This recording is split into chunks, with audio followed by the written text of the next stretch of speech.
Eh bien, bonjour mesdames, bonjour mesdemoiselles et bonjour messieurs. Merci de votre présence cet après-midi à l'Atria, dans cet amphithéâtre. Et en l'absence de Philippe Trapneau, qui s'excuse de ne pouvoir être ici aujourd'hui parce qu'il a de multiples occupations, c'est moi qui ai donc le plaisir de vous accueillir à cette manifestation. Le World Forum se décentralise pour la première fois à Arras. Sont ainsi impliquées les villes de Dunkerque et de Valenciennes, que je salue ici. Une occasion pour ces agglomérations de montrer la complémentarité avec la métropole lilloise. Alors aujourd'hui, il ne s'agit pas de parler de ce qu'on va faire, du futur, etc. Mais il s'agit plutôt de se baser sur les bonnes pratiques et surtout de ce qu'on fait et de ce qui est positif. Je remercie tous les acteurs qui ont permis cette manifestation à Arras, et notamment les entreprises, et je me dois de les citer, puisqu'il s'agit du groupe Auchan, de Decima, des transports Perreno et de Fishcut. Sans oublier bien sûr l'Adrianor, dont l'inauguration se fera samedi prochain, samedi 25. Alors Adrianor, c'est un centre de recherche et développement qui a pour vocation d'aider le développement de l'agroalimentaire, filière qui est très chère à la Rageois. Cet après-midi, notamment, tout ce qui vous sera présenté dans les différents ateliers ont trait à ce développement de filières agroalimentaires. Je vous souhaite donc un excellent après-midi, que ceci soit bénéfique à tout le monde, et donc à ce soir, nous aurons plus le temps de discuter pour le cocktail. Voilà, bon après-midi, messieurs, dames.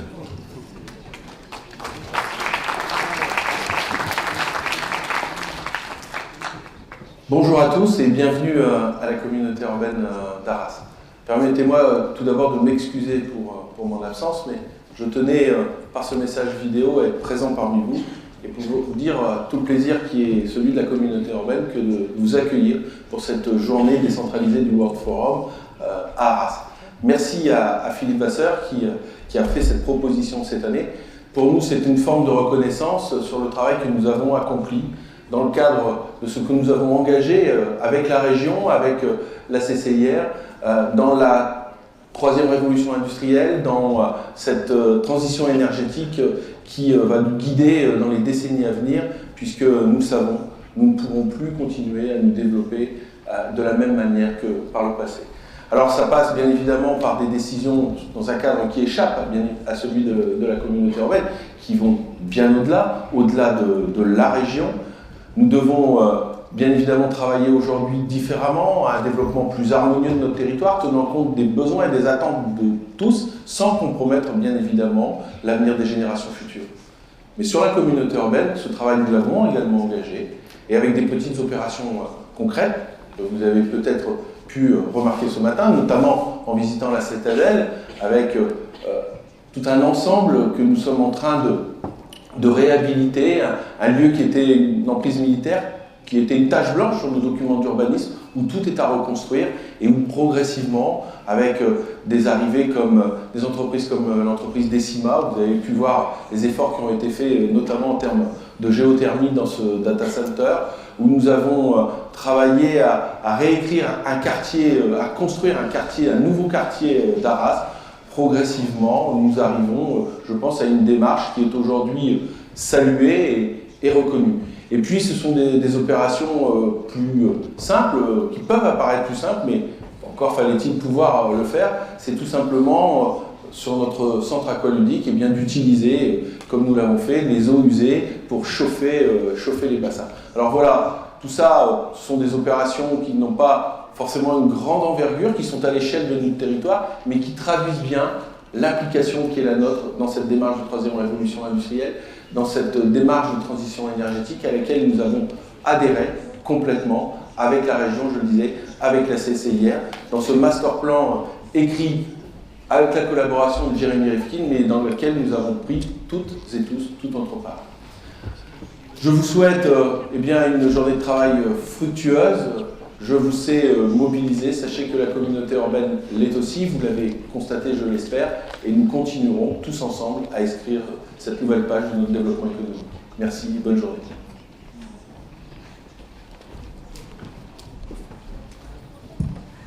Bonjour à toutes et à tous. Merci d'être venus nombreux cet après-midi pour notre première table ronde en plénière. Alimentation et santé, un enjeu majeur pour les entreprises. Donc, je me présente, je suis Nicolas Imbert, je dirige en France l'ONG Green Cross France et Territoires et nous sommes particulièrement intéressés par cette thématique. Tout d'abord parce que notre ONG a été créée suite à Rio 92 par quelqu'un qui s'appelle Mikhaïl Gorbatchev, qui est connu pour le rôle qu'il a joué en URSS et ensuite dans le démantèlement de l'URSS, qui est connu également pour les travaux qu'il a fait pour avoir un peuple qui soit autant que possible bien alimenté et en bonne santé, mais qui est aussi, on l'oublie trop souvent, un ouvrier agricole de formation et qui, par l'agriculture, est arrivé à la carrière mondiale qu'on lui connaît. Donc, je voulais également vous préciser que nous aurons un temps cet après-midi tout à fait important pour que vous puissiez vous présenter vos questions et également nous faire part des remarques qui vous reviennent. Nous avons également un fil Twitter pour ceux qui sont intéressés pour témoigner sur ce fil Twitter. Mais sans plus attendre, je vous propose de rentrer dans le débat. Nous avons donc sur ce premier panel 3 intervenants qui nous viennent de contextes et de sujets très différents. Je vais commencer par Monsieur Gérard Boivin, tout de suite à ma droite, président de la holding Bell, enseignant au CNAM et je crois qu'il s'apprête d'ailleurs très bientôt à sortir un MOOC, et également président de la commission qualité et nutrition d'ANIA, l'Association nationale des industries agroalimentaires. Un cran plus à gauche pour vous, donc nous avons Mark Brand qui nous vient du Canada, qui a fondé et qui dirige Brand. C'est un entrepreneur engagé pour une alimentation de qualité, accessible à tous, avec des business models qui sont conçus pour être durables et équilibrés dès le départ, qui montrent qu'on peut faire bien en faisant bon. Et nous avons également donc Ove Peterson de la société Plantagon en Suède, qui a travaillé sur un concept d'alimentation verticale à travers des tours qui s'intègrent à la fois dans des projets urbanistiques et dans une alimentation locale et de proximité. Sans plus attendre, je me propose donc de rejoindre nos différents panélistes. Et je voudrais commencer avec une première question pour vous, Monsieur Gérard Boivin. Comment est-ce que vous percevez aujourd'hui la situation alimentation et santé? Quels progrès ont été accomplis durant ces dernières années? Et qu'est-ce qui reste à accomplir? Et quelles sont les perspectives pour les prochaines années? Allô? Il marche celui-là? C'est parfait. D'accord, ok. Bon alors, la première question, la situation... Une question de vous. J'ai des PowerPoint, je les passe maintenant ou comment on fait? Les PowerPoint devraient suivre votre présentation. Donc effectivement, je pense qu'ils vont s'afficher d'ici quelques secondes et nous pourrons les dérouler ici. Bon, je préfère aller là-bas, moi. J'ai mieux debout, moi.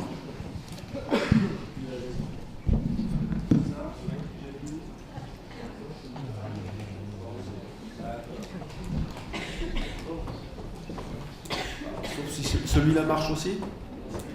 Oh, bon, ça.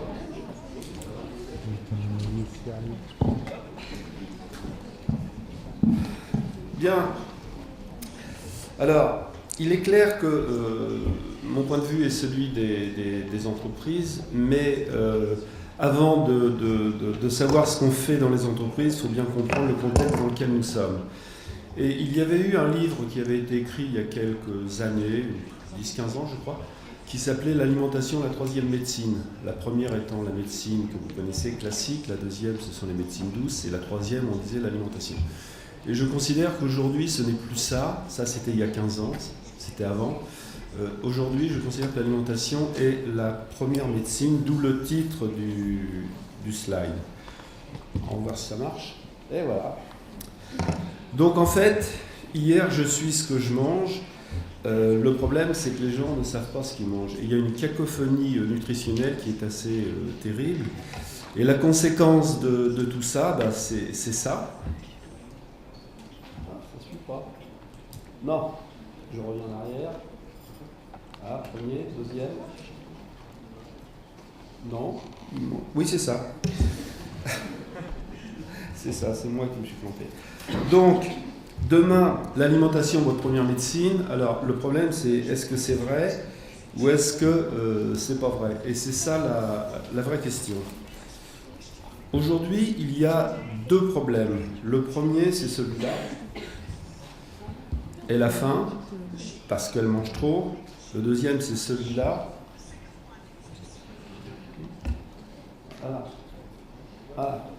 Il a faim parce qu'il n'a pas assez à manger. En définitive, quelle est la situation mondiale de l'alimentation? Et c'est ça qui est intéressant. La situation... Voilà. Bon. En fait, la situation est la suivante. Nous avons eu donc la révolution verte qui est toujours en cours, hein, qui date des années 50 jusqu'à aujourd'hui, et ce qui a fait qu'on a fait une agriculture productiviste. De l'autre côté, vous avez eu des gros progrès au niveau des industriels, et ça aboutit à l'alimentation que nous avons aujourd'hui. Le consommateur, lui, en fonction de son comportement, il prend les aliments qu'il trouve. Et la conséquence de tout ça, vous avez trois types d'individus. Nous sommes 7 milliards. Il y a 1 milliard qui sont sous alimentation. Vous avez 2 milliards qui sont en pré-obésité ou obésité. Et il reste 4 milliards qui, eux, n'ont ni l'un ni l'autre.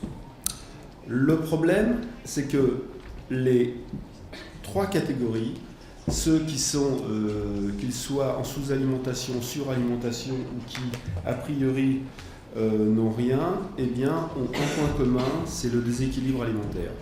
Il faut savoir que le déséquilibre alimentaire est la principale cause de mort aujourd'hui dans les pays développés, mais je reviendrai. Et il y a enfin un problème pour les 4 milliards qui restent. Je disais 1 milliard qui crèvent de faim, 2 milliards qui sont en surpoids ou en obésité, il reste donc 4 milliards. Et ces 4 milliards sont en risque. Alors, c'est quoi les risques? Vous avez des risques à court terme, vous avez une infection parce que vous avalez des listeria ou des choses comme ça. Donc ça, ce sont les risques court terme. Vous avez les risques long terme qui sont beaucoup plus graves, que sont des risques de polluants, des risques de mauvaise alimentation, etc. Et dans tous les cas, ça mène aux maladies chroniques. Les maladies chroniques, aujourd'hui, c'est le problème essentiel de notre société.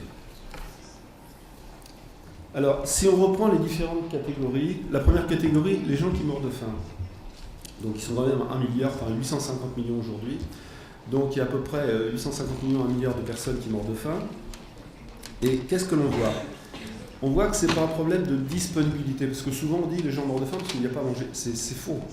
Il y a suffisamment. On voit bien que la courbe en progression, c'est la disponibilité alimentaire. C'est ce qui est disponible. Et en fait, le nombre de personnes sous-alimentées descendait régulièrement jusqu'en 2005, et puis depuis, ça a augmenté. Donc il y a autre chose que la disponibilité alimentaire. Moi je me souviens, j'étais en Égypte en 2005, et les gens pour acheter du pain, parce que l'alimentation est beaucoup à base de pain, eh bien, il y avait l'armée qui était là avec les mitrailleuses qui faisait que les gens suivaient la queue parce qu'il n'y avait plus à bouffer. Donc, il y a un autre problème, et ce problème n'est pas lié à un problème de disponibilité alimentaire, ce qu'on entend souvent, mais ce qui est une sottise, c'est lié simplement à des conditions économiques, et j'y reviendrai. La situation économique d'un certain nombre de pays fait qu'il y a quand même aujourd'hui 15% de la population mondiale qui meurt de faim. Même en France, il y a des gens qui sont dans cette situation. Donc ça, c'est la première catégorie, les gens sous alimentation. La deuxième catégorie, c'est les gens qui sont en pré-obésité ou obésité. Alors, la pré-obésité, c'est un IMC l'IMC, c'est l'indice de masse corporelle, entre 25 et 30, et l'obésité, c'est au-delà de 30. Qu'est-ce que l'on voit? Ah, c'est pas passé. Voilà. Qu'est-ce que l'on voit? On voit qu'aux USA, les gens en surpoids qui ont 25 ans, il y en a 52%, Et ça monte pour les gens de 55 ans à 70%. En France, on était à 28, on passe à 50. Donc vous voyez, on a un retard par rapport aux États-Unis, mais on les rattrape. On est à 50% ce qu'ils étaient, eux, il y a quelques années. Donc, et la Corée, où ils sont que 22 à 25 ans et 35 aujourd'hui, mais la Corée nous rattrape. Donc on voit que dans tous les pays du monde, on a ce même problème, je dirais, de préobésité et obésité. Il faut savoir que ce problème de préobésité et obésité est quand même une des causes essentielles de toutes les maladies dont je parlais tout à l'heure, qui sont les maladies de civilisation. Vous avez la troisième catégorie, voilà.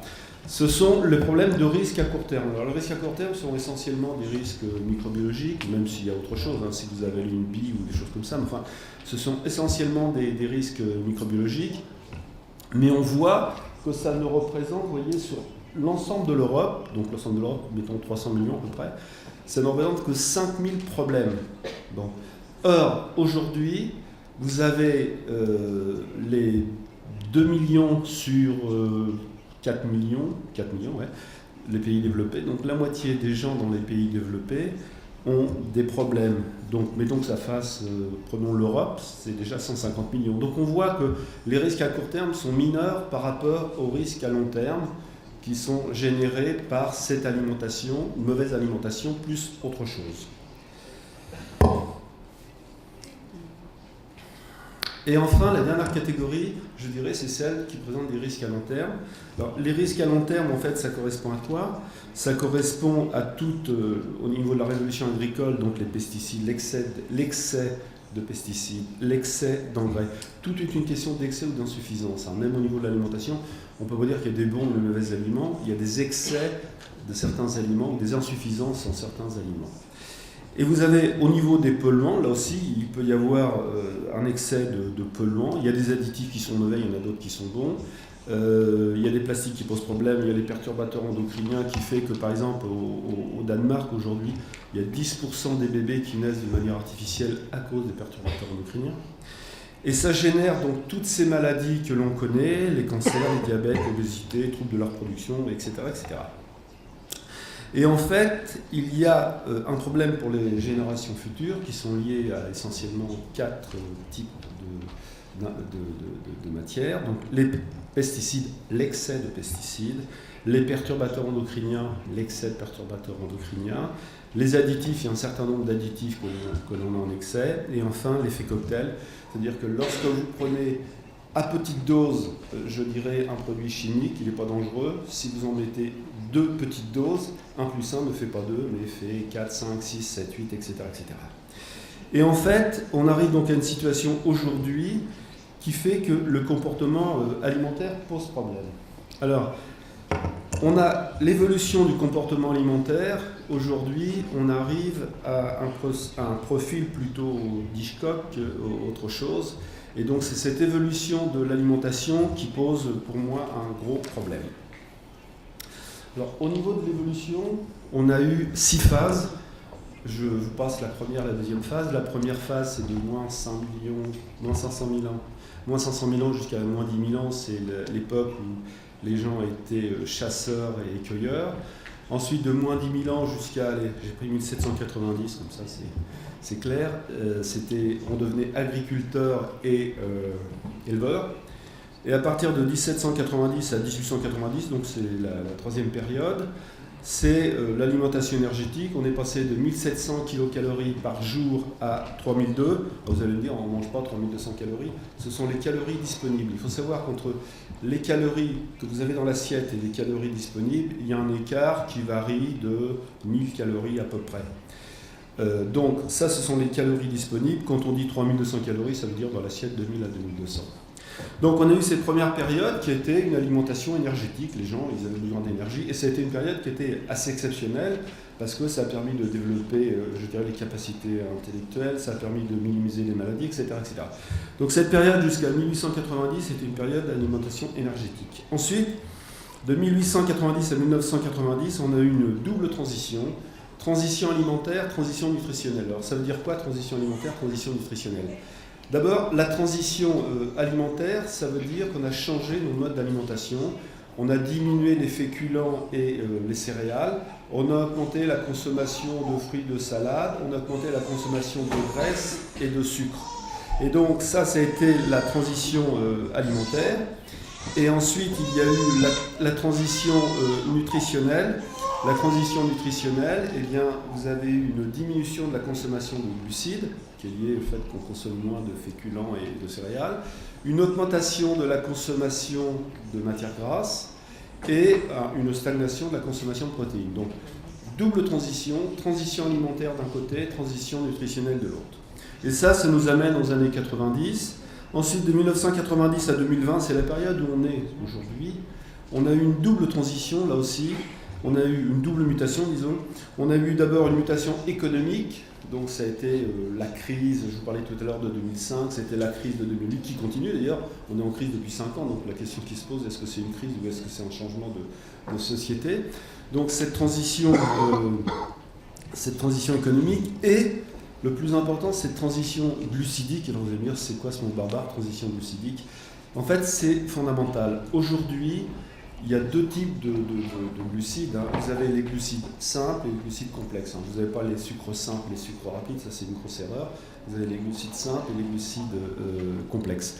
Les glucides simples, normalement, ne devraient être consommés qu'au niveau de 10% de l'apport énergétique journalier. Or, en France, on est plutôt à 22. Aux États-Unis, on est à 35. Et il y a une corrélation entre la consommation de sucre simple, de glucides simples, et le taux d'obésité. Et donc cette transition glucidique est la cause essentielle, je dirais, des problèmes de poids, de surpoids. Et contrairement à ce qu'on a pu dire par exemple aux États-Unis dans les années 90, on a dit le fait de grossir, ça vient des matières grasses. C'est faux. Et personnellement, j'ai fait une étude sur combien? Sur plus d'1 million de personnes, je crois, où il y a une corrélation de 80% entre la consommation de glucides simples et le surpoids. Les matières grasses faisant 20% et celles-là faisant 80%. Donc on voit bien que l'alimentation que nous avons aujourd'hui pose problème, et donc cette double mutation a été assez catastrophique, générant toutes ces maladies dont je parlais tout à l'heure. Et donc on aura la prochaine période qui sera la période 2020-2050. Alors là on a deux hypothèses. La première, on a un équilibre quantitatif et qualitatif. La deuxième, on n'a pas cet équilibre et on va dans le mur. Ça veut dire que tout le monde est malade, la Terre est polluée, enfin, etc., etc. Et donc il y a eu des études faites par l'INRA sur les deux scénarios extrêmes, deux scénarios. Un scénario, je dirais, où on change notre comportement, et c'est-à-dire changer de comportement, c'est tout le monde, j'y reviendrai tout à l'heure, et le scénario où on ne change rien, et là on va dans le mur, et bon, je ne garantis pas que les 9 milliards sont encore là en 2050. En fait, la principale cause de décès, ça c'est une étude qui a été faite aux États-Unis. La principale cause de décès, ce sont les déséquilibres alimentaires. 52% des décès sont liés à un déséquilibre alimentaire. Sinon, ce que je vous disais, c'est pas le fait, vous pouvez manger de la graisse, manger du gras, manger du sel, le problème il n'est pas là. Et c'est très bon d'ailleurs. Le problème, c'est l'excès ou l'insuffisance qui fait que. Et donc, le déséquilibre alimentaire est la principale cause de décès. La deuxième cause est une cause, je dirais, multifactorielle. Vous avez le stress, le sommeil insuffisant, les polluants, etc., etc. Ensuite, vous avez le tabac et enfin l'inactivité. Et on voit que l'inactivité et l'alimentation sont quand même liés parce que si vous avez un peu plus d'activité, vous pouvez consommer un peu plus de calories. Donc si vous ajoutez les deux, ça fait 60%. D'ailleurs, la nutrition, ça regroupe l'équilibre alimentaire et l'activité physique, et ça fait 60% des causes de décès. Il faut savoir qu'aux États-Unis, vous avez un taux de décès de 0,8 pour 0,8%. Ça fait à peu près, il y a 2,8 millions, entre 2,5 millions et 3 millions de décès tous les ans aux États-Unis, 300 millions. Donc, il est clair qu'on voit bien que cette alimentation fait beaucoup de dégâts, parce que la moitié de ces décès sont liés à des déséquilibres. Quand vous allez aux États-Unis, je vois par exemple, j'ai une usine dans le Wisconsin. Le poids moyen des gens de l'usine, c'est 103 kg. Bon, vous imaginez le poids moyen, ce que ça veut dire. En moyenne, vous avez 2 écarts types au-delà d'eux, et donc ça pose quand même des problèmes. Donc, ça génère un certain nombre de choses, donc en particulier les maladies cardiovasculaires, qui représentent à peu près 50%, enfin 43%. Vous avez le diabète, les cancers, etc. Alors, le cancer ne vient pas seulement des déséquilibres alimentaires, il y a aussi d'autres choses. Mais n'empêche que les maladies cardiovasculaires, je dirais, elles sont liées à un déséquilibre alimentaire profond. D'ailleurs, il y a un paradoxe que j'aime bien soulever. C'est faux, là je refais du marketing. Là. Quelle est la première cause de décès? Les maladies cardiovasculaires. Quelle est la première cause de maladie cardiovasculaire? L'hypertension. Quelle est la première cause d'hypertension? Je dis première parce que c'est toujours multifactoriel, le sel. Donc, quelle est la première cause de décès? Le sel. Donc, j'exagère, mais à la limite, on pourrait faire ce raisonnement. Par contre, celui qui ne mange pas de sel, il a des problèmes aussi. Donc, on voit bien que les causes de décès supérieures à 100 000, c'est toujours sur mon enquête aux États-Unis, sur les 2,8 millions de décès aux États-Unis, vous en avez 430 000 qui viennent du surpoids et du manque d'activité physique. Vous avez 375 000 qui viennent de la tension artérielle, la glycémie c'est 200 000, etc., etc. Donc on voit bien que le problème de l'alimentation est quand même assez fondamental pour la santé, et ce qui me faisait dire que la santé est, que l'alimentation est la première médecine. Alors, le responsable de tout ça, alors, est-ce que c'est le producteur? Est-ce que c'est le consommateur? Est-ce que c'est le distributeur? Est-ce que c'est l'agriculteur du coin? Bien, en définitive, on va revenir quand même aux critères d'achat. Vos critères d'achat, mes critères d'achat. Le premier critère d'achat pour les Français, en moyenne, c'est le prix. Donc, les gens, la première chose qu'ils regardent, c'est le prix. En 2, c'est le plaisir. En 3, c'est la santé, mais seulement en 3. Et en 4, l'environnement. Donc les gens qui n'ont pas beaucoup d'argent, qu'est-ce qu'ils font? Ils privilégient 1, le prix, 2, le plaisir. J'ai fait une autre étude qui est intéressante, j'ai pris 6 pays européens, l'Italie, la France, l'Allemagne, UK, les Pays-Bas, si jamais je ne me rappelle plus. Et donc ça représente tout ce petit monde, ça représente plus de 250 millions, plus de 250 millions, presque 300 millions de personnes. Eh bien, quand on regarde la consommation les dépenses alimentaires de ces gens, par exemple en France, les dépenses alimentaires pour une personne sont de l'ordre de 2100 à 2200 euros par an et par personne, en Italie et en France. Le taux obésité plus préobésité, ce taux est de l'ordre de 45%. Ça vous paraît beaucoup, mais c'est faible. En UK, donc vous traversez la Manche à 40 km, eh bien qu'est-ce qui se passe? Vous avez les dépenses alimentaires par personne sont de 1400 euros. Le taux de obésité, préobésité, 65%. Ça veut dire quoi? Ça veut dire que nous, en France, on est à 2100 euros, mettons. Les Anglais sont à 1400 euros, donc on dépense 50% de plus, et notre taux de préobésité, obésité est à 45, eux il est à 65. Donc on voit bien que le prix est déterminant. De la même manière, quand vous faites une enquête dans les familles aisées, dans les familles les plus pauvres, le taux d'obésité et de préobésité, où est-il le plus fort? Dans les familles les plus pauvres. Donc on voit bien qu'il y a une corrélation entre le prix et la santé, et qui est inversement proportionnel. Et donc, quand le prix est faible, quand vous n'avez pas de gros moyens, vous privilégiez le plaisir, vous privilégiez le prix, et point barre, et la santé viendra ce qui va venir. Et donc, c'est ça le problème de fond. Alors, il y a une solution. La solution, elle est là. On a un mauvais comportement alimentaire. Ça génère un déséquilibre alimentaire. Ce déséquilibre alimentaire génère surpoids et maladies chroniques, donc maladies cardiovasculaires, cancer, etc. Mais, il y a eu tellement de progrès médical depuis quelques années qu'on s'en sort bien, mais ça accroît les dépenses de santé. Donc en fait, aujourd'hui, on mange mal, mais on prend des médicaments. Et ce qui avait fait dire à quelqu'un, d'ailleurs, près des distributeurs automatiques d'un certain nombre de choses, on va mettre des statines. Les statines, c'est contre le cholestérol.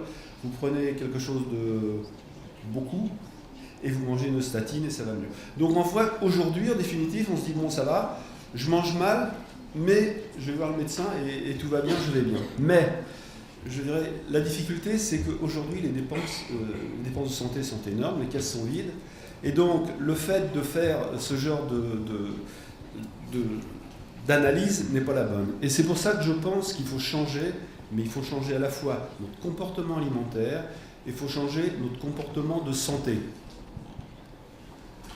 En fait, aujourd'hui, on est dans du curatif au niveau de la médecine classique.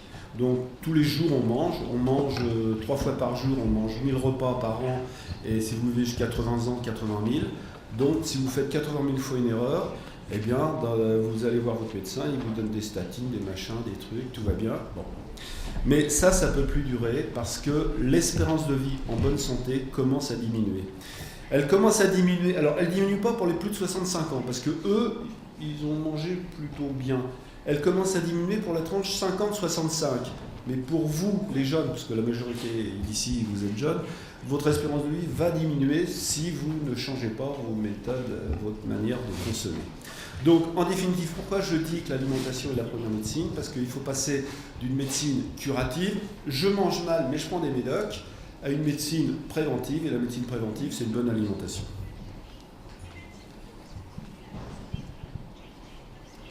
En fait, aujourd'hui, il y avait le progrès médical, donc ça c'est parfait, les dépenses médicales ont augmenté, on nous guérit, c'est génial. Et puis le déséquilibre alimentaire a diminué pendant une bonne période, et maintenant il augmente. Et donc, on voit que l'espérance de vie qui jusqu'à présent augmentait, l'espérance de vie globale augmente, l'espérance de vie en bonne santé augmentait aussi. Sauf qu'aujourd'hui, l'espérance de vie en bonne santé commence à diminuer pour le papy-boom, les gens de 50 à 65. Et elle va diminuer encore plus pour les jeunes, parce qu'ils auront été nourris différemment. Donc on voit qu'il y a quand même un vrai problème de fond. En fait, avec la crise de 2008, j'ai regardé ce qui s'est passé entre 2008 et 2013, en me disant, est-ce que ça change quelque chose? Parce que là, je suis remonté tout à l'heure en 1790, mais regardons 2008 à 2013. C'est assez dramatique quand même, parce que aujourd'hui, le budget alimentaire qui diminuait régulièrement dans les familles, il était à 18% du budget alimentaire en 80, en 2008, il était à 14,9, et il augmente un peu. Donc on dit, c'est génial, ça va un peu mieux. Bon, en 2012, la seule année où les dépenses de consommation en volume, depuis 50 ans, je dirais, les dépenses ont diminué, mais les dépenses de santé ont quand même augmenté et les dépenses alimentaires ont augmenté aussi. Bon. Alors le problème, c'est est-ce qu'elles ont bien augmenté? Donc on voit bien que l'alimentation vient toujours, on en met toujours un peu plus dans l'alimentation. Eh bien, qu'est-ce qu'on voit? J'ai analysé ensuite les familles de produits. On voit que les fruits et légumes qui augmentaient en volume entre 2000 et 2007 de 0,6% par an, c'est pas beaucoup, mais ça augmentait. Eh bien, entre 2008 et 2013, ça a diminué. Donc, on vous dit 5 fruits et légumes par jour, eh bien, ça diminue. Donc, dans les fruits et légumes, vous avez des antioxydants, vous avez des fibres, vous avez des vitamines, etc. Ça diminue. Et donc, en conclusion, les dépenses de santé, elles, ont augmenté, toujours de 2%, mais on reste dans un modèle pervers où on continue de dépenser pour l'alimentation, mais on dépense encore plus pour la santé, et la crise, je dirais, alimentaire continue. En fait, aujourd'hui, on est dans une situation de port alimentaire. En fait, les industriels s'inquiètent de la crise de confiance des consommateurs, et comme je représente un industriel, je peux vous dire sans arrêt, j'en entends parler, et c'est vrai qu'on est inquiet parce que le consommateur... Le temps court à très grande vitesse. Le temps court à très grande vitesse. Ah bon, ça va aller vite alors. Bon, les médias dramatisent les épisodes critiques, je passe. Voilà. Donc là, c'est peut-être le plus important. Vous avez, en fonction des revenus, donc prix de vente consommateur, la densité énergétique qui est faible lorsque lorsque les aliments sont chers, fruits et légumes, et puis la densité nutritionnelle qui, elle, augmente, et vice-versa pour la densité énergétique. En fait, qui est responsable de la malbouffe? Les responsables de la malbouffe, jusqu'à présent, on disait toujours, c'est les industriels. C'est pour ça que je suis habitué. Et pour la première fois, donc, j'ai pris quelqu'un, un organisme qui n'est pas représentant industriel, c'est 60 millions de consommateurs. Et 60 millions de consommateurs a dit, en fait, c'est pas seulement les industriels, c'est aussi le consommateur. Parce que le consommateur, il veut tout, il veut le beurre et l'argent du beurre. Et en fait, on voit bien que la responsabilité, elle est multiple. Elle est effectivement au niveau des consommateurs qui veulent des prix bas. Il est au niveau des distributeurs qui font la guerre des prix. Et donc, les prix bas mènent à la malbouffe. Il est au niveau des industriels aussi qui doivent modifier un peu leur formule. Il est au niveau de l'agriculture, parce que c'est vrai qu'en agriculture, on a une agriculture, je dirais, productiviste, et il faut changer un certain nombre de choses. Donc en fait, tout le monde est responsable de cette situation et est responsable, je dirais, de la malbouffe. Donc en bilan, ce qu'il faut, c'est éduquer le consommateur, et retrouver cet équilibre alimentaire. Et la seule manière, je dirais, de pouvoir retrouver, avoir une espérance de vie en bonne santé, de diminuer les dépenses de santé, c'est d'avoir une alimentation équilibrée. Et avoir une alimentation équilibrée, je dirais, c'est pas facile, mais c'est nécessaire. Merci. Merci Gérard. Donc vous avez vu à travers ce propos introductif à la fois l'urgence d'agir, les différents facteurs qui peuvent intervenir sur le sujet. Je vais tout de suite passer la parole à Marc pour la suite, et on va appliquer aussi à nous-mêmes la logique manger, bouger, et donc Marc va nous faire une présentation debout. Thank you. That was a lot of math all at once. My brain hurts, so I look forward to rereading it. Thank you very much, sir. That was very enlightening. Can I get everybody to join me very quickly and please rise? Just before I start talking, please stand up.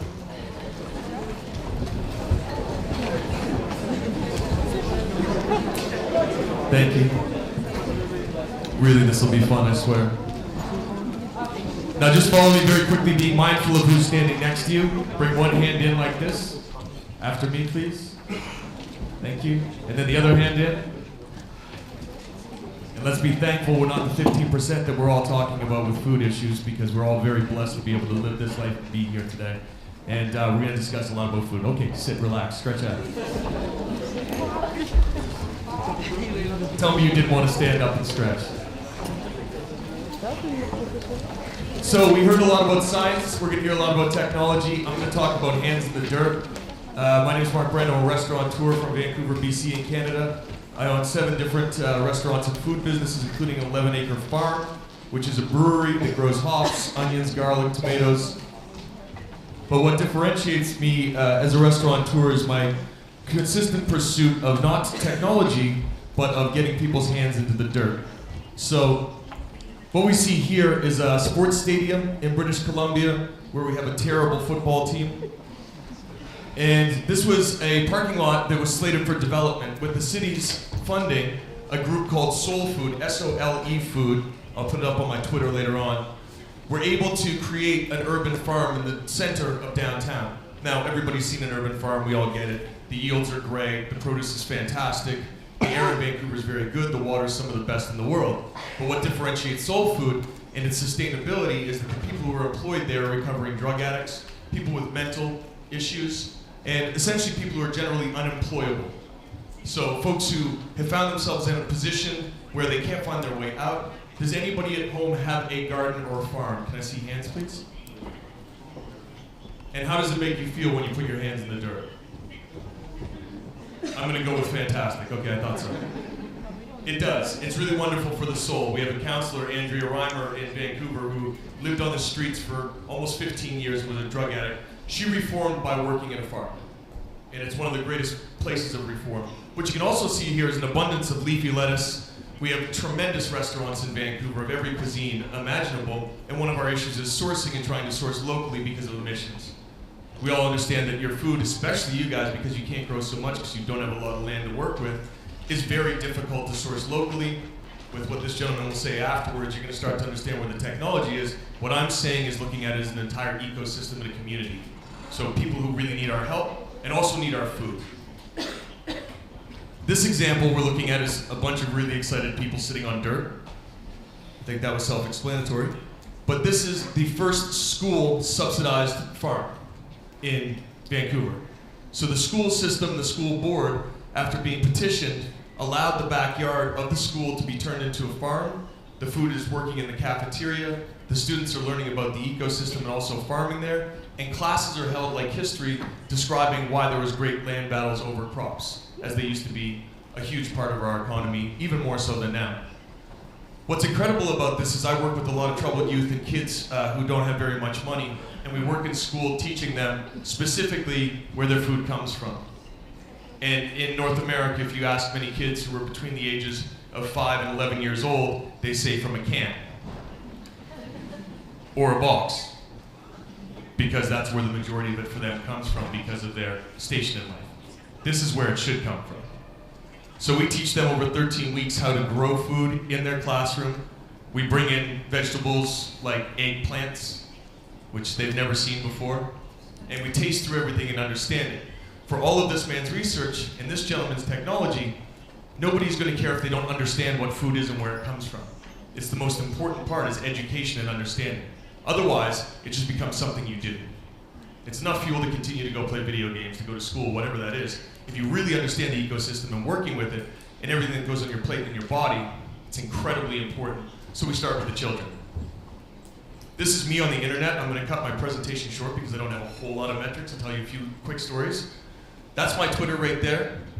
Any questions that you have afterwards relating to food systems or Canadian produce or anything like that, please ask me on the internet.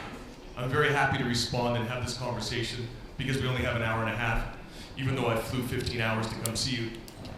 So make it worth my while. Talk to me over here. My major business is a butcher shop, delicatessen, and diner. It's called Save On Meats. It was established in 1957 and is part of food security. One of my main mandates is to employ people with barriers or people with addiction issues, and within that, to create an economy within our own business. So I bring in full animals, break them down, sell them in the butcher shop. Hi, thanks for coming. Nice to see you. It's good. Do you guys have any water down there? No? Okay. And from those, the animals then go into the menu, which is designed very specifically to use those exact animals and offcuts and bones in the diner menu.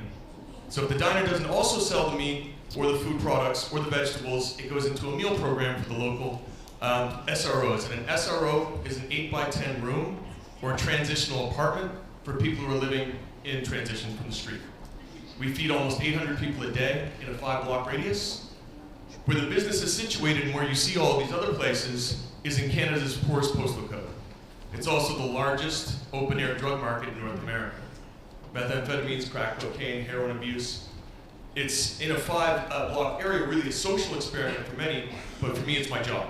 So I work with these people to bring them back into culture, into society, and to make real dignified choices and work.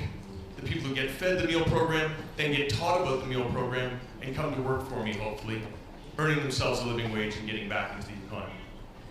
These sorts of things are incredibly important for the food that is grown. And one of the issues with technology that we saw in Vancouver is there's a system that you'll hear about in a second. It's a vertical farming system. It was called Verticrop. And they were very excited because it would only take 2 people to make massive amounts of food. And it was on an automated system. The problem is the food that they were making, there wasn't enough of a market for, and we could buy it cheaper from Mexico, Los Angeles, and other places. So I ask you to consider when you're thinking about technology, where is it going to go, and who's it going to service, and what does the overhead look like? And then, what is traditional farming, and what does it give us back? All questions that are extremely important going into our future, because yield is very important, and technology is very important, but it's also incredibly important to have people working, to respect the land, and to understand. That's me. Thank you very much. Merci beaucoup, Matt. Donc, vous avez vu à travers cette présentation que quand on parle d'alimentation, on parle d'énormément de thématiques, l'importance de l'éducation, l'importance également de regarder tous les enjeux qui existent autour de la santé, parce que finalement, maintenir des gens au travail et dans de bonnes conditions et en forme, c'est aussi parler de santé. Donc maintenant, je cède la parole à Uwe Petersen, qui va nous parler de son projet d'agriculture urbaine, debout, assis ou comme vous voulez.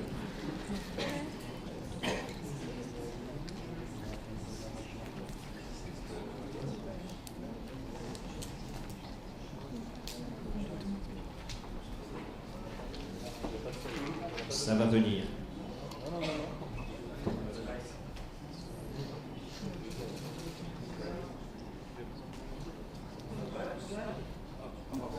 Ok, les transparents vont mettre un petit peu de temps à venir, donc you can start and then the slide will come.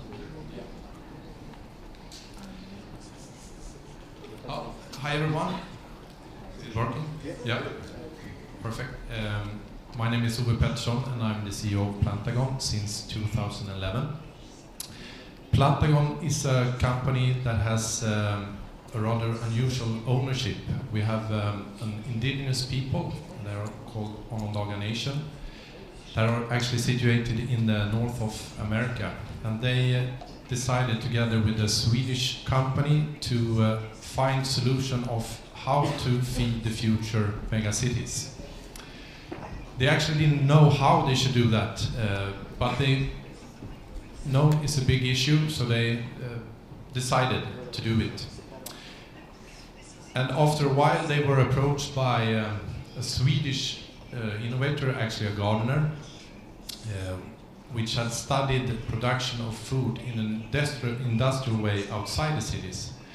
And you have, for instance, in Holland, these huge greenhouses where you can grow much food. But to take that process into a city is almost impossible due to the fact that you don't have the land in the city. And the demand for locally grown food today is very high. Oh, now we have pictures.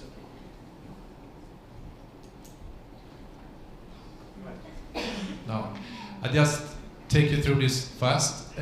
This is a picture of a traditional supply chain where you have the grower outside the city, or even if not in another country, and you have, of course, transportation to the first stakeholder in this supply chain. That could be a wholesaler or anyone else. But often there are up to 4 or 5 stakeholders between the producer of the food and the one that actually should eat it. And if you should apply this supply chain for urban agriculture, it wouldn't be economically viable. The trick is actually to get rid of all the middle hands and just have the consumer, the producer, producing the food and sell it directly to the consumer. Then you get it economically viable. Another interesting part that actually also has connection to health for all of us and was mentioned here as well is that when you put food in center for sustainable city planning, you realize that food has a connection to all disciplines within sustainable city planning. And that implies that you get very interesting dialogues between the different disciplines, which in our case, you will see the house we launch on the market soon, but you always need to analyze the size of the energy sources you have, the water conditions. Of course, you also need to know what the local market want to eat. Otherwise, it will not be economically viable either. It will just be waste. But the interesting thing is that you can actually combine a number of interesting environmental techniques and produce food in a much more efficient way than you do outside the city. And the benefits for the city is that you use the energy sources much better, you reduce the need of water, and of course one big issue is that you need to use the land in the most efficient way.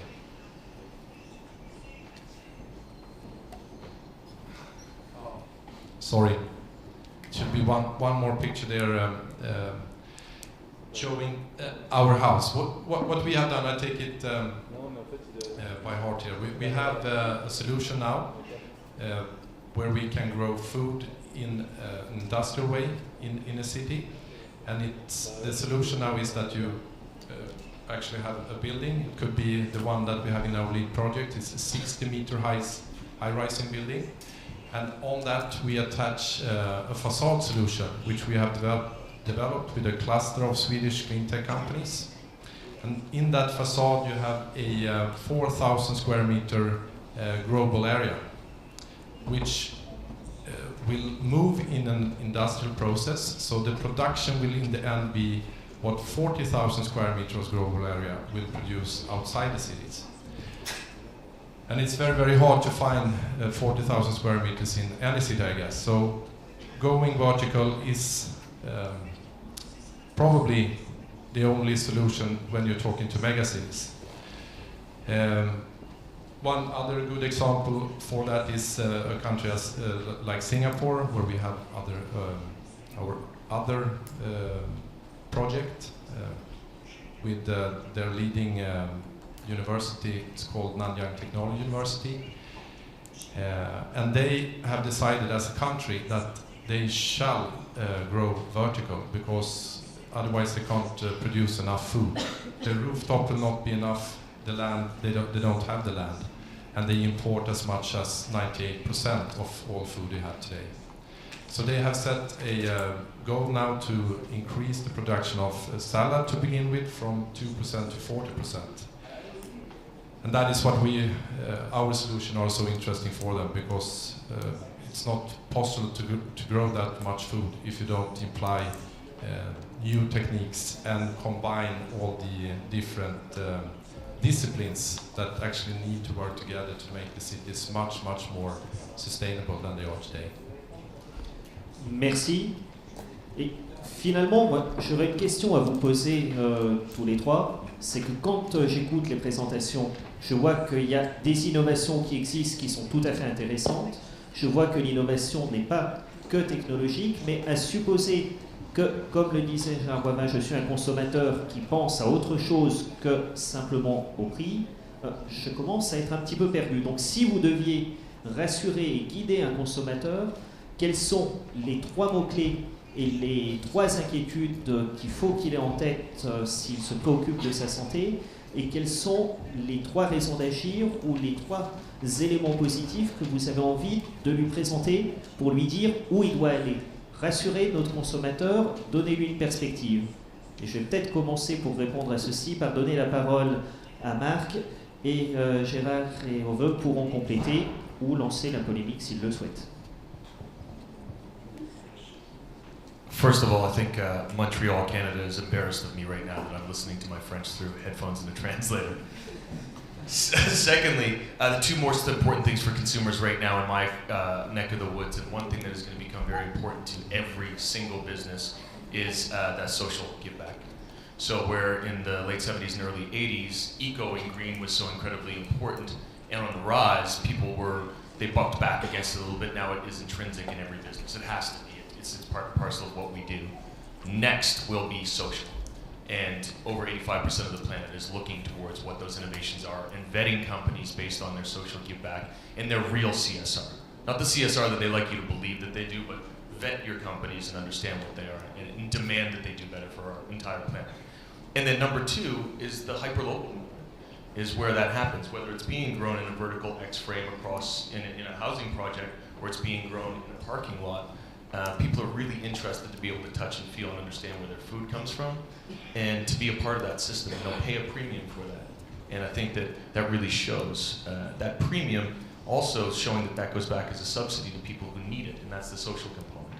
So with a lot of the products that we sell, 20 to 25% will go directly back into charitable sources that then feed people who can't afford that sort of produce or food.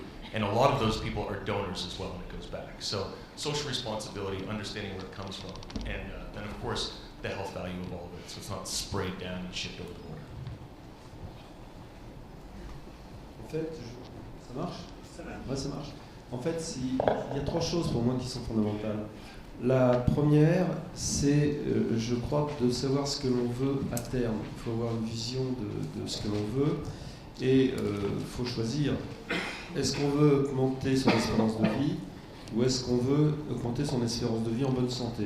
Donc c'est un choix individuel. Donc la première chose à faire, c'est de choisir ce que l'on veut. Bon, la réponse pour moi, elle est assez simple. Quand on sait que l'espérance de vie de quelqu'un qui travaille beaucoup, c'est 69 ans, alors que l'espérance en bonne santé, alors que l'espérance de vie est de 83 ans, donc ça veut dire que cette personne va passer 14 années, 83, oui, c'est ça, 14 années en mauvaise santé avec des problèmes. Donc si on a envie de vivre 14 années en mauvaise santé, ok, on on continue. Donc la première chose, je dirais, c'est de savoir ce que l'on veut. La deuxième chose, c'est de bien comprendre comment fonctionne la logique économique. La logique économique est très simple. En fait, il faut additionner ses dépenses de santé et ses dépenses alimentaires. Et si vous dépensez plus pour vos aliments de bonne qualité et avec, je dirais, des éléments positifs, vous diminuerez vos dépenses de santé. Donc, quand vous faites l'équation, enfin, l'équation, c'est pas l'équation d'ailleurs, quand vous mesurez l'un et l'autre, il faut savoir que je vous conseille de mieux manger en qualité et en bonne quantité, et vous verrez que ça vous coûtera moins cher quand vous additionnez vos dépenses alimentaires aux dépenses de santé. Ce d'autant que c'est quand même la collectivité qui paye aujourd'hui, ça c'est autre chose, c'est rester citoyen. Et la troisième chose, je dirais que je sais qu'aujourd'hui, une des causes de tout ça, de la malbouffe, une des causes c'est qu'on veut tout faire vite. Eh bien, refaites de la cuisine, vous messieurs, vous mesdames, et vous verrez, ça ira beaucoup mieux.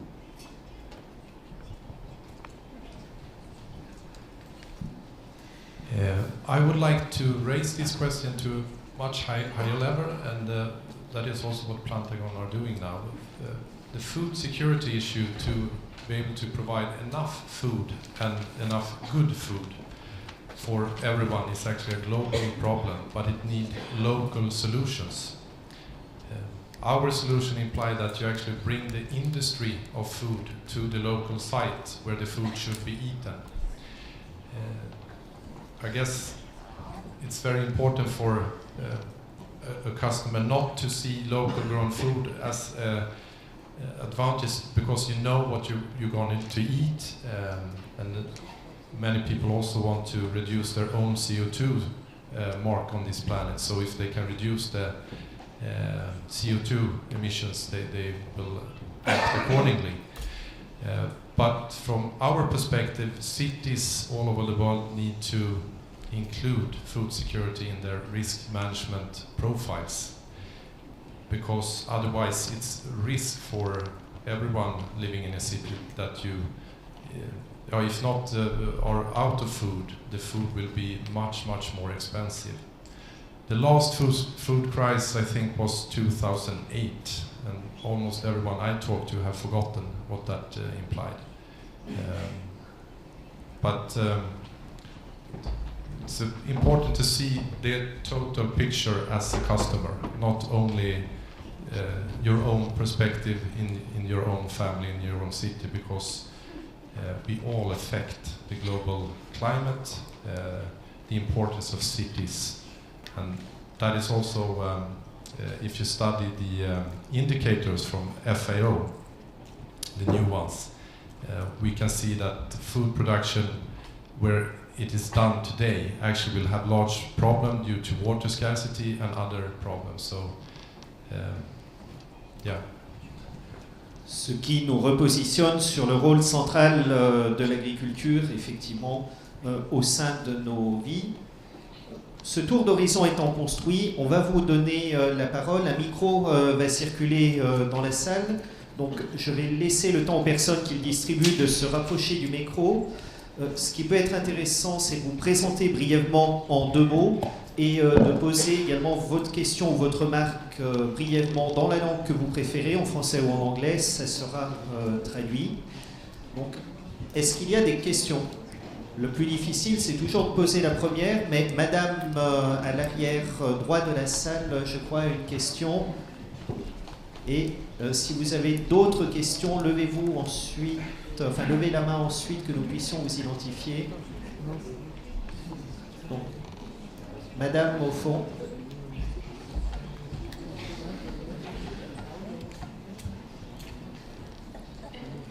On a vu également beaucoup de fils Twitter circuler avec des remarques ou des propos repris. Merci à ceux qui tweetent depuis la salle. Good afternoon, everybody. I'm Mrs. Boyum. I'm coming from UT de Béthune, for those who don't know. My question is about how do you think about people who are living without sufficient revenue? You know, they don't have enough money for living, and it is necessary for them to buy quality food for their family. My question is this: don't you think that it's a dilemma for them, because they want to eat food which is they want to eat quality food but do not have enough money for that? So how do you do, Mr. Mark? I'm sorry, I forgot your name. That impactful, eh? Okay. What is the solution? Do you did you think about this in your company, in your business plan? Do you integrate those people who don't have enough money? How do you do? That's my question, particularly. Sure. So I'm gonna tell you the short one and then the semi-short one. I promise not to be too long. Our government has an agency called BC Housing. BC Housing subsidizes meals for someone every day. So one very solid meal. We cook almost 800 of those meals every day. We know where all the produce comes from. We know where all the protein comes from. And it's the same people who are in that situation who are cooking it. So I alluded to that before. The cost to feed almost 800 people for a year every single day is about $500,000. Sorry, $500,000 or 230,000 euros. The cost for the medical system with people who are then having those problems with hunger, with starvation, with malnutrition, with illness because they're not properly nutritioned is astronomically bigger. So we've been taking metrics very specifically, and it's important for me to say this as well. We're not a charity, we're not an NGO or an NPO, we're a business. We're simply just a business that does this because we're trying to prove that the model is sustainable and it makes sense, and so more people should do it. And with this, the metrics that we're taking, one of the ones that we did is in one rooming house there's 80 people. And so the person who works there in the evening will have a ledger like this, and the ledger will say, John and Tom got in a fist fight and I had to call the police. Or Mary Ellen tried to burn her room down high on methamphetamines, et cetera, the incident report for the night. When we started the meal program, we took the metrics for 3 months, and then we went backwards and looked at the logbook. The 911 calls went down almost 40%. So just having that nourishment changed behavior massively. One of those 911 calls is enough to feed them for a month. So all of these factors come into where it is the responsibility of the municipal or provincial or federal government, but they don't understand how much money it would actually save just to feed people. So we work on that a lot. Secondly, and I'll be quick with this one, we throw away massive amounts of food, as the gentleman talked about before. A lot of these things go into NGOs or NPOs as donations, okay? So Whole Foods calls you, or a large superstore calls you and says, come pick up 6 pallets of bananas. They're good for you, they're good for 2 more days. And you're a small NGO, but you don't want to look a gift horse in the mouth, so you go. And you rent a van, and you call in volunteers, and you spend your time, and you go to this place, and you burn fuel, and you come back, and you get through maybe a third of those bananas. The rest you have to throw away. So you do the math on all of that, and you could have bought them new 5 times over. The cost of the bill, the cost of all of the labor, the wasted time, etc. And this is a model that exists globally. What you're really doing is getting that large company out of trouble of having to throw away this stuff. So we're creating a model where you pick it up, there's a certain date, they then donate to a charitable organization that is called a food runner that will go pick things up, electric vehicles, employment, etc., to fill that gap, because that is essentially free food. That food is then converted to the people who need it most, and it's healthy produce, it's healthy proteins. So that's it's about a 5-year plan we're working on right now. I hope that answers your questions. Merci. Est-ce que l'un des intervenants veut rajouter quelque chose, ou est-ce qu'on prend tout de suite la deuxième question? Je crois qu'on va prendre une autre question. Est-ce que des mains se lèvent? Madame? Pour le moment, on n'est pas forcément à parité sur la scène, mais pour les questions, on n'est pas à parité non plus, donc il est temps d'équilibrer les 2 ratios. Madame. Bonjour, Christine de la Marlière, je suis agricultrice et j'enseigne en parallèle. Donc ici dans l'Artois, je ne suis pas très nombreux à représenter la communauté des agriculteurs ici aujourd'hui. Et je suis interpellée par cette vision de la production agricole avec l'alimentation et la santé. Et notamment, on n'a pas du tout évoqué l'alimentation à base de produits animaux. Donc, comment vous voyez ça pour l'avenir? Il est clair qu'aujourd'hui, l'alimentation de l'homme sera bonne si l'alimentation des animaux est bonne. Je vais prendre un exemple. Je prends les œufs, par exemple. Il est clair que si vos poules sont mal alimentées, vous n'aurez pas les oméga 3 que vous pouvez espérer dans vos œufs. Si vous donnez une mauvaise alimentation à vos vaches, il est clair que vous aurez beaucoup plus d'acides gras saturés que d'acides gras polyinsaturés ou monoinsaturés, disons, dans votre lait. Donc, il est clair que l'alimentation de l'animal a des conséquences sur la qualité de l'alimentation humaine. Et c'est la raison pour laquelle je crois que, d'ailleurs, dans le... Tout à l'heure, vous disiez, je pense, oui, je crois. Je fais un MOOC là, actuellement, donc c'est une formation, je dirais, sur Internet. Eh bien, je fais intervenir un monsieur qui a créé Bleu Blanc Cœur, je ne sais pas si vous connaissez, madame. Bleu Blanc Cœur, c'est-à-dire, lui dit grosso modo, si vous donnez de mauvais aliments aux animaux, vous aurez des mauvais aliments pour vous les hommes. Donc l'alimentation des animaux est corrélée à l'alimentation des hommes. Donc, vous prenez le même produit, eh bien, il peut être très bon pour votre santé, je prends les œufs, le lait, enfin ce que vous voulez, ou très mauvais en fonction de l'alimentation que vous aurez donnée. Donc il y a un lien très fort, et je crois que l'agriculture que l'on a devra évoluer. Elle devra évoluer vers des techniques qui vont mélanger la biotechnologie et l'agriculture traditionnelle, parce que, en définitive, dans les pays développés, on a un peu oublié l'agriculture traditionnelle, et on fait des rotations très rapides et on oublie de mettre des légumineuses, enfin, etc., etc. Donc je crois qu'il y a une corrélation entre la qualité de l'alimentation animale et la qualité de l'alimentation humaine. Le problème, c'est qu'on ne sait pas ce qu'il y a dedans. Vous achetez des œufs, vous ne savez pas comment a été nourrie en général la poule qui a fait les œufs. Donc ça deviendra, et là je rejoins un autre problème qui va devenir, à mon avis, ce midi par contre à table on parlait de dématérialisation.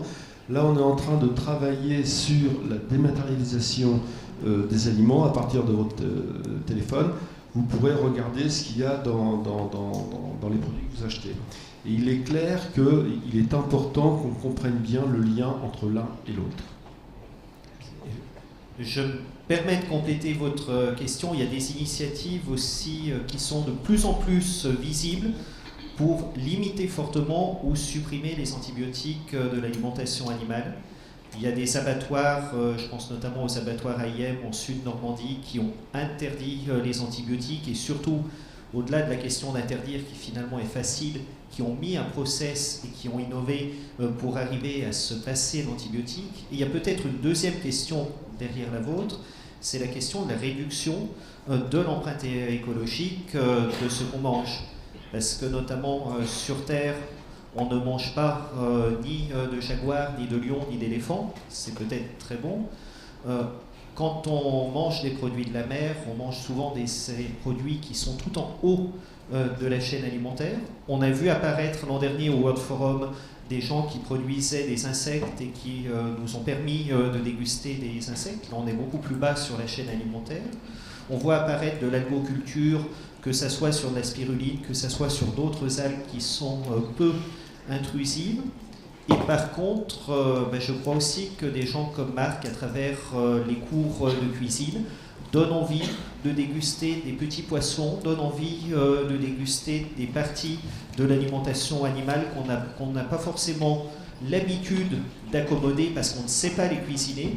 Et c'est en travaillant comme ceci aussi pour faire manger de nouvelles choses sur notre existant et essayer de réduire notre empreinte sur la chaîne alimentaire qu'on peut arriver à concilier meilleure santé et un bilan environnemental meilleur.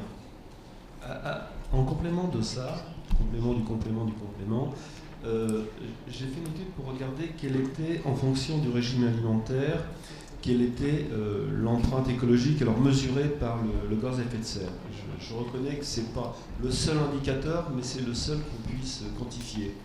Bien, il s'est avéré que lorsque les gens, c'est une étude faite par l'INRA, lorsque les gens ont une alimentation, je dirais, très végétale, c'est-à-dire fruits, légumes, etc., eh bien, leur empreinte écologique, et donc, lorsque ces gens ont un équilibre entre le végétal et l'animal, eh bien, ces gens ont une empreinte carbone qui est supérieure à ceux qui mangent mal. Alors, c'est très simple à comprendre.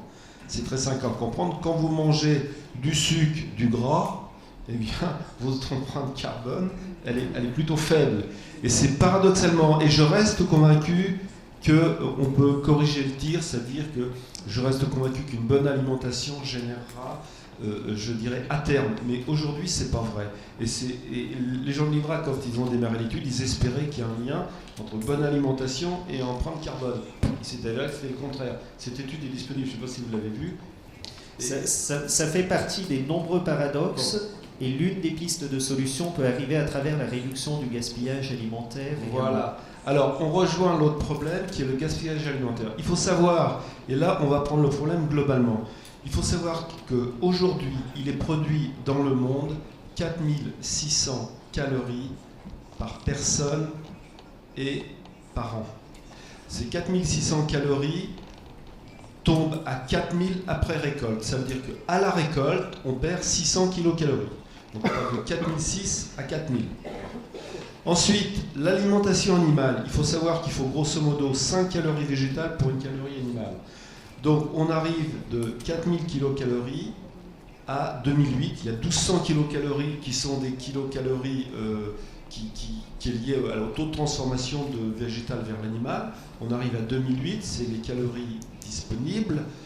Et en fait, les calories disponibles pour la consommation, c'est 2000. On en perd encore 800. Donc on voit 4006, 4000, 2008, 2000. Donc il y a des pertes agricoles entre le 4006 et le 4000, qui est surtout dans les pays du Sud, parce qu'ils ont des problèmes de séchage, d'insectes, de trucs, de machin. On en perd beaucoup moins en Europe. L'agriculture, par exemple, française, on ne perd pas 600 kilocalories entre ce qui est dans le champ et la récolte. Par contre, au niveau des gaspillages, c'est nous. C'est-à-dire qu'il y a 800 kilocalories de gaspillage et de pertes par personne. Et ces gaspillages, les 2/3 de ces gaspillages, c'est une étude qui a été faite en UK, au Royaume-Uni, les 2/3 de ces gaspillages pourraient être évités. Il y a toute une campagne actuellement qui est faite pour éviter les gaspillages. Donc si vous supprimez les 2/3, ça fait grosso modo 500 kilocalories. Et bien je peux vous dire qu'on pourrait nourrir 9 milliards de personnes en ayant une alimentation équilibrée entre le végétal et l'animal, simplement en réduisant le gaspillage, ce que vous dites, et en aidant les pays du Sud à réduire leurs pertes au niveau agricole. Marc veut un complément. I think I heard the question a little bit differently, so just correct me if I'm wrong. I'm going to look right at you while I'm asking you. You are a farmer, you said, and a teacher? Okay, well, first of all, I love you. Thank you for being two of the greatest things in the world. Secondly, were you talking more about the production of masses of livestock and masses of protein to feed enough people? Was that the question? Okay, all right. I follow. I think, the ethical portion gets in the way of that a lot, and it should, and it has to. So I visited many farms that are dairy, pig farms, also chicken farms that essentially look like enslavement camps, right? And that's the answer is that the animals are being treated like that since birth, and they know no different. And this is the way that we're going to be able to feed the entire planet. But we have to come up with better than that. Being able to see grazing animals and the really cool progress they're making in the Midwest because of the bison and the buffalo being gone, a lot of the ecosystems, the grasses grow wild where they used to be grazed very heavily, and open grazing for cattle. So where they essentially set up a pen, and that pen moves and it changes and it goes across the state. And that being able to grow larger and larger and larger herds that are then also used for production is very interesting to me.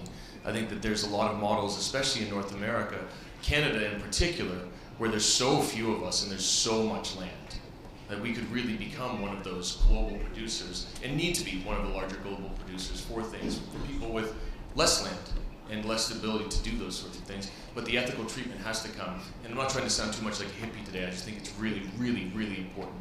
Happy animals make good food and make healthy people. So please keep farming. And are you going to farm next too? No, you're not going to yet. Of course you are. No. All right. Well, if you change your mind, I love you too. Thank you.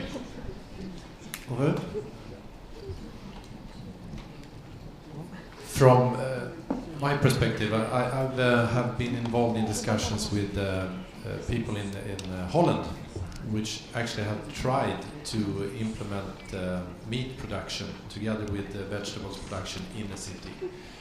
That was done during the 90s, but it didn't work. The market said no, they didn't accept, let's say, the treatment of the animals, and probably it's too early to bring meat production into a city in a larger scale. Even though, I mean, in poor countries you have all these already there.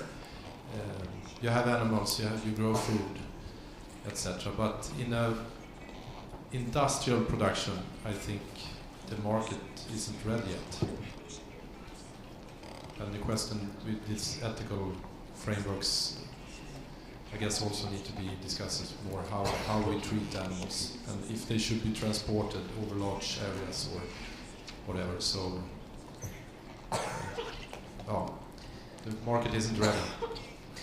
Merci. Donc, l'avantage, c'est que nous avons des questions qui ouvrent le débat. Nous avons le temps d'en prendre une et ensuite nous en prendrons une dernière. Donc, commencez à lever les mains pour la dernière question. Madame là-bas, ensuite, et monsieur, la parole est à vous. Hey, I'm Sam from a little town in upstate New York. It's a small city. I keep chickens and fruit trees and honeybees at home, so I love what all of you are doing. Fantastic. I'm curious to hear a little bit about how each of you got started. You all have really unique ventures, from established food company working on studying the impacts of how can we make food healthier on a sort of a meta scale, to bringing food to people who have become people in places that have become disconnected, and sort of a high-tech food startup. I'm curious how you got started, and also from a financial perspective, how you have gone about funding these ventures.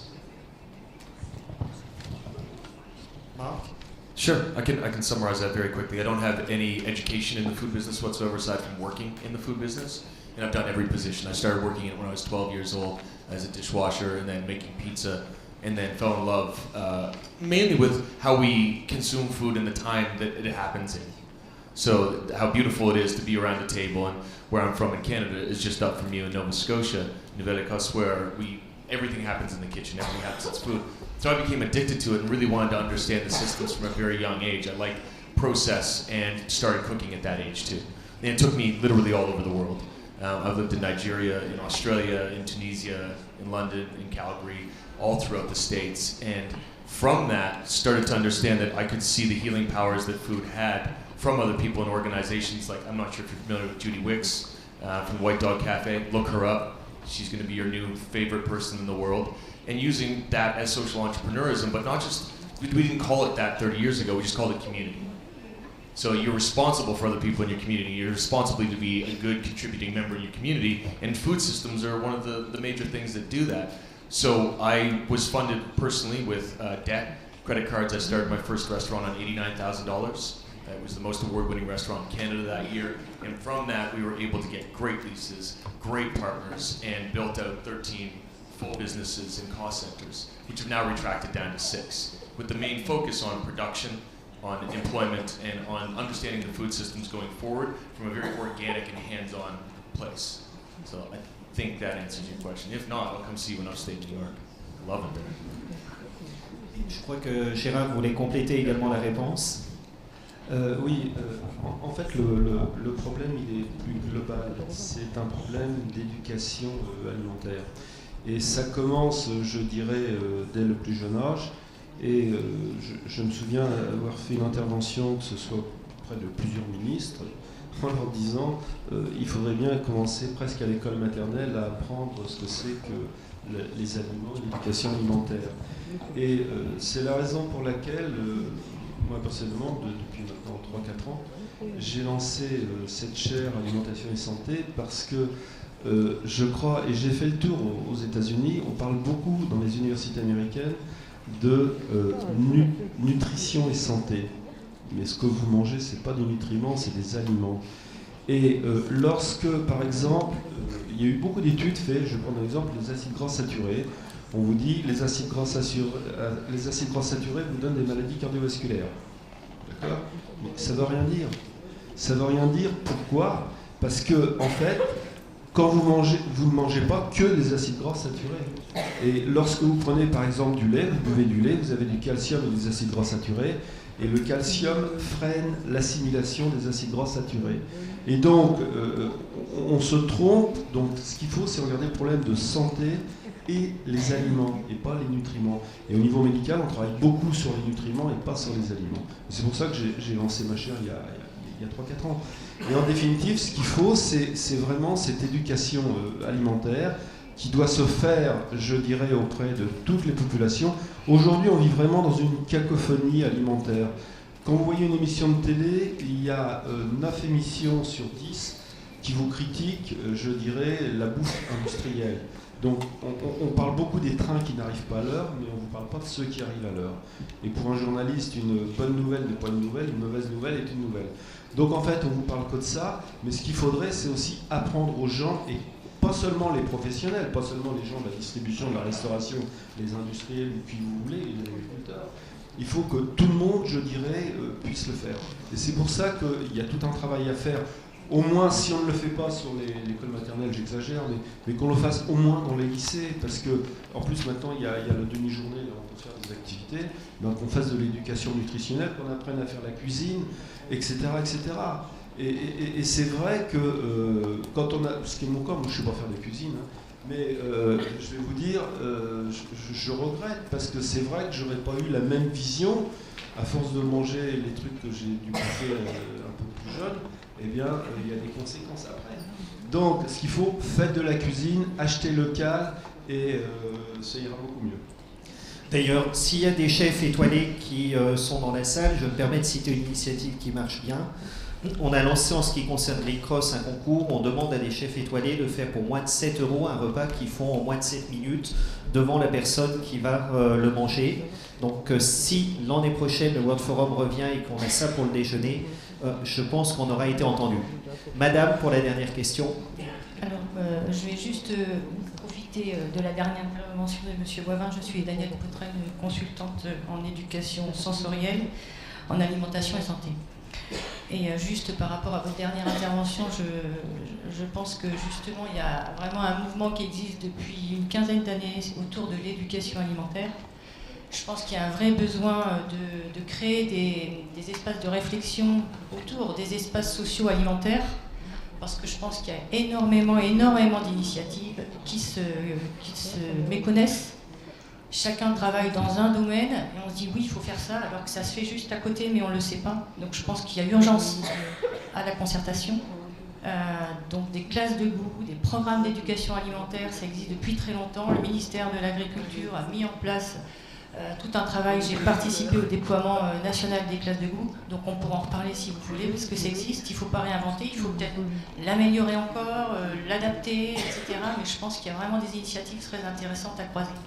Alors je reviens un petit peu à ma question. Moi je dirais que de manière générale, je suis très contente que les entreprises s'emparent de ce sujet, mais je crois qu'il faut éviter un écueil, c'est-à-dire il faut repenser vraiment l'acte alimentaire et l'acte de manger. Parce qu'on l'a, ces dernières années, ces 30 dernières années ou 40 dernières années, on a médicalisé l'alimentation, c'est-à-dire qu'on s'est dit qu'il y a des problèmes alimentaires, il y a des problèmes de santé, donc on va apprendre aux gens à manger. Sauf que qu'est-ce que manger? Et je pense qu'il y a quand même des fonctions très importantes. Il y a effectivement la fonction de nourrir, hein. On mange pour se nourrir, mais on mange aussi pour le plaisir, hein, parce que le plaisir est un besoin. Alors on a un centre de plaisir dans le cerveau qu'il faut nourrir, ça crée du bien-être moral. Et on mange aussi pour se réunir, parce que nous sommes des animaux, mais des animaux sociaux, et on a besoin de partage. Donc je pense que c'est vraiment ces trois dimensions, il ne faut pas les négliger. Il ne faut surtout pas se concentrer sur une seule dimension, parce que c'est ce qu'on a fait et on sait ce que ça a créé. Donc je voulais ensuite... vous avez parlé d'éduquer le consommateur, bien entendu. C'est une grande question. Oui, mais je crois qu'il faut passer par là pour pouvoir vraiment... Je crois que c'est vraiment une question fondamentale, parce que manger structure un individu, évidemment, parce que je suis ce que je mange. Ça structure physiquement, mais aussi émotionnellement, culturellement, de façon identitaire une personne. Mais manger, ça construit une famille, ça construit un village, ça construit une société, comme vous l'avez dit. Donc je pense que ça vaut le coup de perdre du temps au départ pour éviter en fait de perdre de l'argent et du temps à la fin. Vous avez aussi dit éduquer le consommateur. Alors évidemment, je vous ai dit, j'ai participé et contribué à ça depuis 20 ans, donc j'en suis convaincue. Sauf que je pense qu'il faut éduquer le mangeur au sens large, c'est-à-dire qu'il y a, oui, le consommateur, mais il y a le producteur, il y a le décideur, il y a les élus, parce qu'aujourd'hui, on a quand même beaucoup de politiques de santé et d'alimentation, qu'elles soient nationales, locales, voire même sur les collectivités, les communautés de communes. Et je pense qu'avant de prendre des décisions sur la question de manger, il faut prendre ce temps de se dire qu'est-ce que manger. Sinon, c'est très réducteur. On saucissonne les choses. On va faire une action sur les déchets, par exemple. On va faire une action sur le goût. On va faire une action...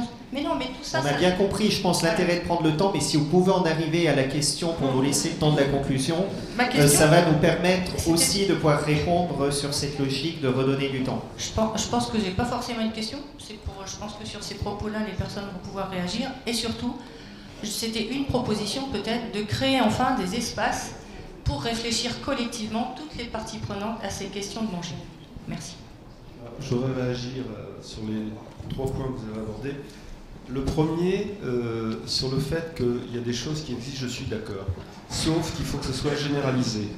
Et donc, il faut faire un réseau, il faut le généraliser. Oui, ça existe, mais ça reste encore trop faible par rapport aux besoins. Donc ça, c'est la première remarque. La deuxième remarque, je suis complètement d'accord avec vous. C'est-à-dire qu'à un moment donné, on a, dans les aliments et la santé, il y a 2 manières de voir les choses.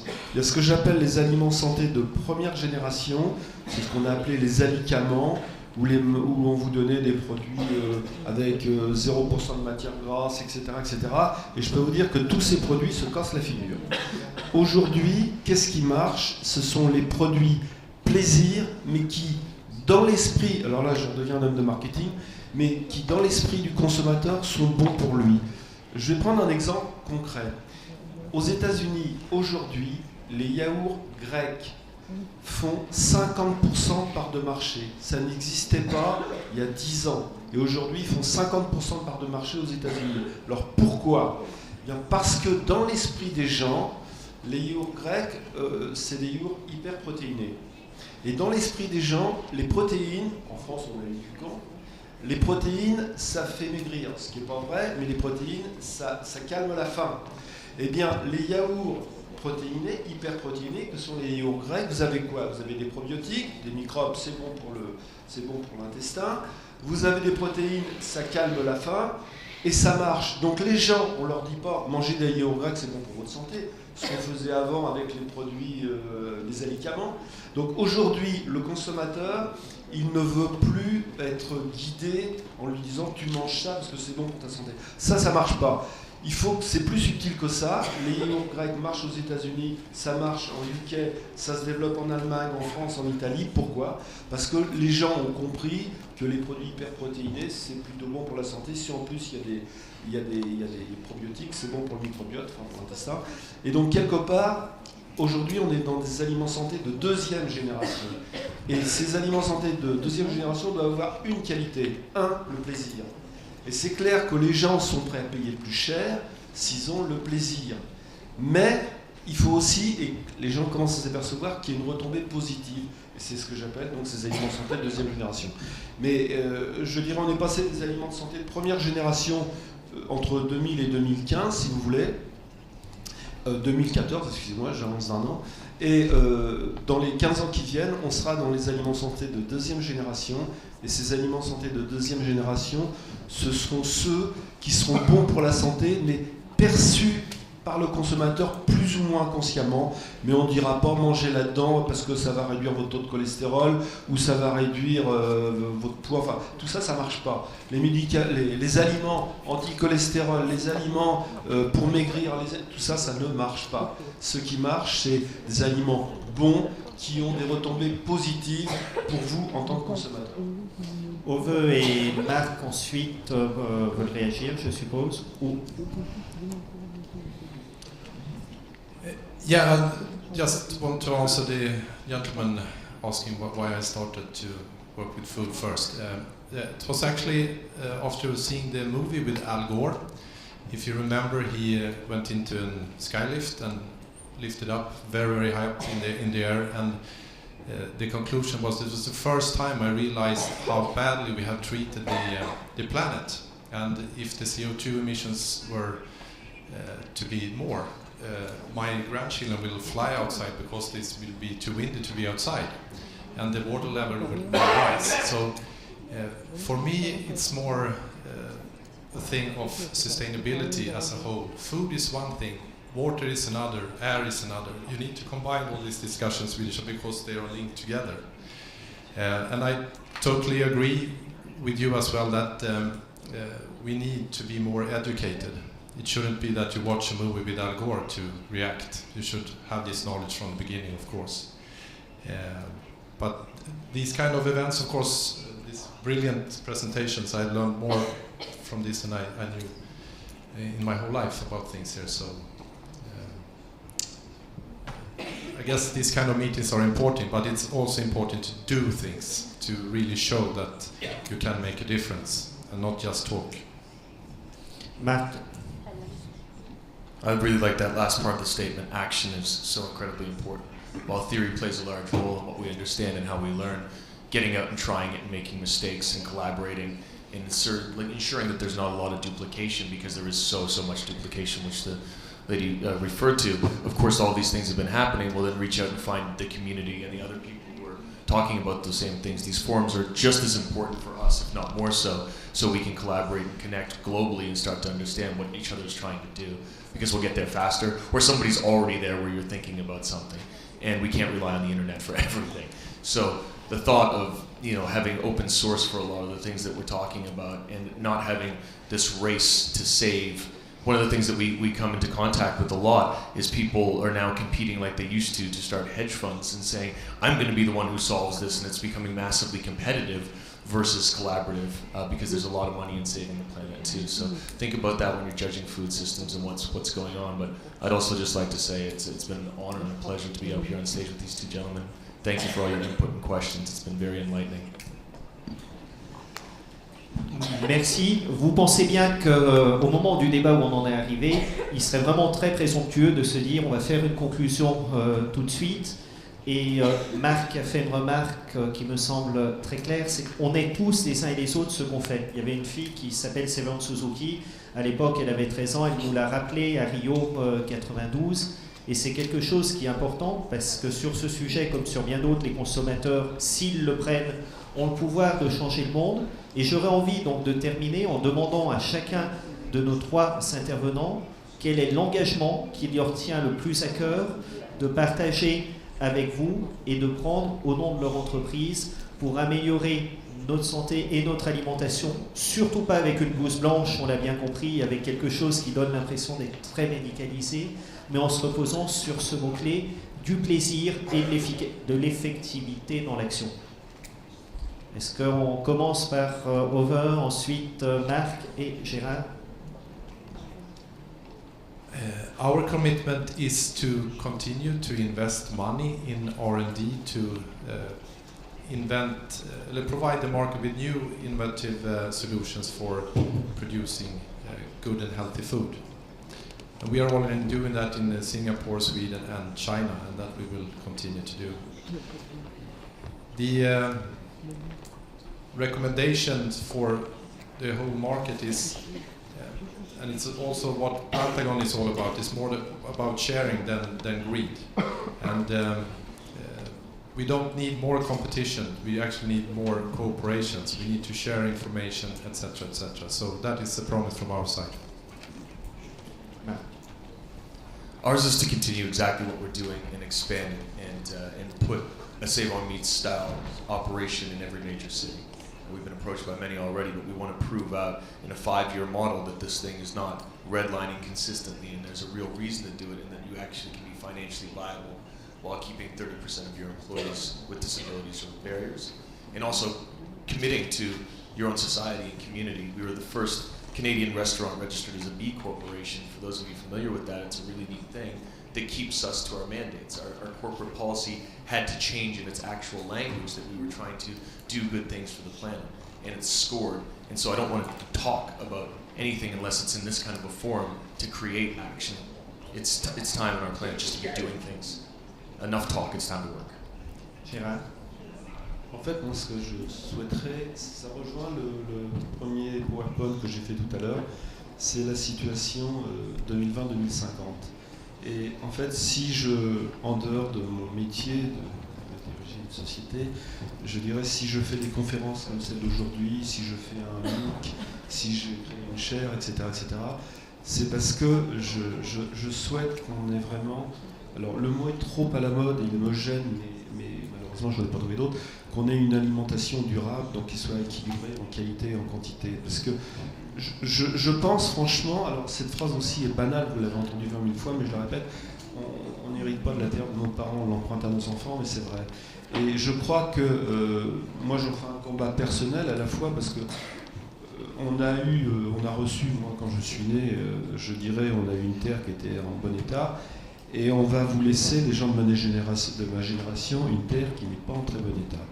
Donc il est nécessaire qu'on puisse changer et inverser la courbe, et il faut le faire à la fois au niveau économique, donc certains parleront d'économie circulaire, il faut le faire au niveau social, c'est-à-dire à titre individuel, il faut le faire au niveau sociétal, c'est-à-dire le bien public, et au niveau de l'environnement.